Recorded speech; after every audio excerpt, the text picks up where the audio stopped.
সরকার যেভাবে একটা নীতিগতভাবে সমর্থন করছেন, আমিও মনে করি সঙ্গীত খুবই গুরুত্বপূর্ণ। আমি একটা বিষয় যেহেতু কথা বলার সুযোগ হলো, আমি কথাটা বলতেই চাই। সেটা হচ্ছে সঙ্গীতকে আমরা অনেক সময় মেয়েরভাবে মনে করি বিনোদনের একটা সামগ্রী মাত্র। কিন্তু আমি যে কথা বলছি, একটা বিষয় আপনারা খেয়াল করেন, আমার কথার দুইটা অংশ রয়েছে। একটা অংশ হচ্ছে আমি যা বলছি এটার একটা মিনিং যেটা আপনি পাচ্ছেন, কিন্তু এর সঙ্গে আমার কথার যে উত্থান পতন, আমার যে স্বর, এটা কিন্তু অন্য একটা বিষয় প্রকাশ করছে। এটা আমার আবেগকে প্রকাশ করছে, আমার বক্তব্যের সঙ্গে আমার সম্পর্কটাকে প্রকাশ করছে।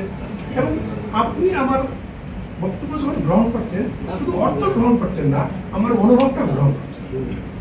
ফলে এইটা হচ্ছে কথার সাংগীতিক দিক। তবে সঙ্গীত তো বিস্তৃত। যারা সঙ্গীত চর্চা করে তাদের ক্ষেত্রে গাণিতিক দক্ষতার ক্ষেত্রে ভালো হয়। এটা গেল একটা খুবই প্র্যাকটিক্যাল দিক। আর অন্য দিক যদি বলি, আমি যদি বলি একটা শিশুর, আমরা শিক্ষার তো উদ্দেশ্য কি শিশুর সামগ্রিক বিকাশ। শিশুর সামগ্রিক বিকাশ মানে শুধুমাত্র তার বুদ্ধিবৃত্তিক বিকাশ না, তার আবেগগত বিকাশ, তার রুচিবোধের বিকাশ। এই বিষয়গুলো গঠন করাতে সঙ্গীত গুরুত্বপূর্ণ ভূমিকা পালন করে।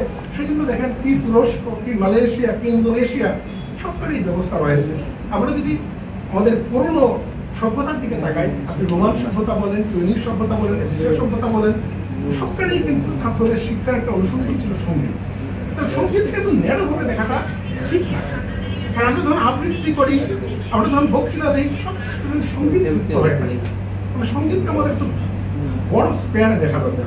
মানে আমাদের শিশুরা সঙ্গীত চর্চা করলে সবাই মানে ইয়ে হয়ে যাবে, মানে সঙ্গীতের শিল্পী হয়ে যাবে, এটা মোটেই এক্সপেক্টেড না। কিন্তু যারা করবে তার আবেগগত ডেভেলপমেন্ট, তার ব্রেইনের ডেভেলপমেন্টে এটা একটা পজিটিভ রোল রাখে।